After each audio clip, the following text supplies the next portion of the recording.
Some are calling it the deadliest outbreak in history. As the Ebola virus continues to spread in West Africa, the question is if and when it will be contained. And it's so scary because Ebola is a swift, efficient, and very bloody killer. The virus is now linked to 121 deaths. There is no vaccine and no cure for Ebola.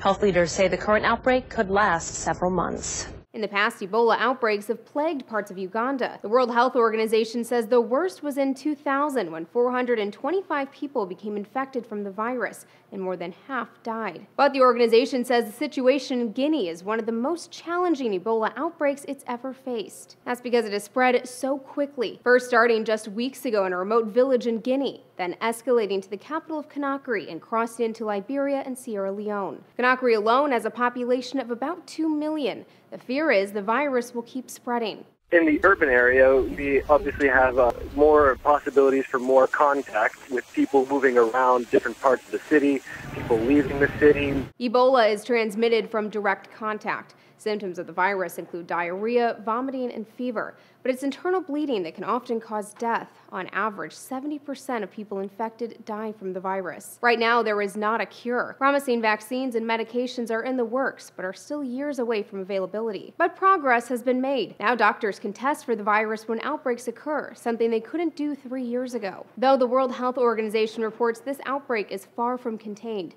CNN's chief medical correspondent Sanjay Gupta says 42 days must pass without a new Ebola case for the outbreak to end. For Newsy, I'm Elizabeth Hagedorn, multiple sources, a broader view.